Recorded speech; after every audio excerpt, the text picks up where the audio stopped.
মানুষ অ্যাক্সিডেন্ট হলে কি দোষ সবসময় আমার? দোষ আপনার না, অ্যাক্সিডেন্ট হয়েছে সুন্দর করে কথা বলা যায়, আসলে সুন্দর করে কথা বলা যায় না। অ্যাক্সিডেন্ট হলে মানুষ এক্সাইটেড হয়ে যায়। না, আমিও তো মরে যেতে পারতাম। আপনিও মারা যেতে পারতেন, আপনার গাড়িও কিন্তু ব্যাপক তাহলে ক্ষতি সে হয়েছে। তাদের মেয়ে হলে কি তারা এরকম করে ভিডিও করতো অন্তত, মানে ভাইরাল এখন হওয়ার আপনি জন্য? যেটা বলতেছেন যে মহিলা মানুষ হিসেবে ভিডিও করছে, এটা হয়তো উচিত হয় না। না না, মহিলা না, ছেলেরা করছিল।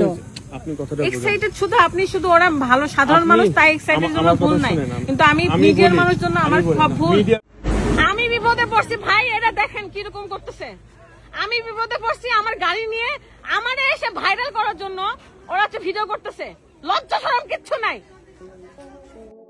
অ্যাক্সিডেন্ট করে রক্তাক্ত টিকটকার ফারহানা বিথি, তবে তাকে কেউ সাহায্য না করে উল্টো তাকে হেনস্থা গালাগালি করছে। এমন ঘটনায় বিব্রত হয়েছেন ফারহানা বিথি।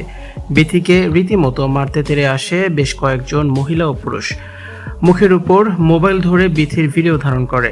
রাতে রাজশাহীর হাইওয়েতে গুরুতর দুর্ঘটনার শিকার হয়েছেন জনপ্রিয় টিকটকার ফারহানা বিথি। এ সময় বিথির স্বামী রাত গাড়ি ড্রাইভ করছিলেন, তবে হঠাৎ একটি ট্রাককে ওভারটেক করতে গিয়ে সামনে আরও একটি ট্রাক চলে আসে। দুটি ট্রাককে ওভারটেক করতে গিয়ে সামনে থাকা অটোর সাথে মুখোমুখি সংঘর্ষ হয় বিথির গাড়ির। এতে বিথির গাড়ির এক পাশ দুমড়ে মুচড়ে ভেঙে যায়। বিথি রক্তাক্ত হয়, তার সাথে থাকা আরও একটি মেয়ে জখম হয়েছে।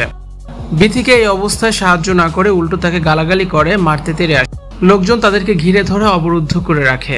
হাইওয়ে পুলিশ ঘটনাস্থলে পৌঁছালে বিথি বলেন, আমি মিডিয়ায় কাজ করি বলে কি সব দোষ আমার নিতে হবে? সবাই মিলে আমাকে যে গালাগালি করছে, আমাকে মারতে আসছে, তাদের কি কোনো দোষ নেই? আমিও তো অ্যাক্সিডেন্টে মারা যেতে পারতাম। এলাকাবাসীর উপর ক্ষোভ প্রকাশ করেছেন ফারহানা বিথি। অ্যাক্সিডেন্টে বিথির মাথা ফেটে গেছে। একটি স্থানীয় হাসপাতালে চিকিৎসা নিয়ে পরে রাজশাহীতে ফিরেছেন ফারহানা বিথি।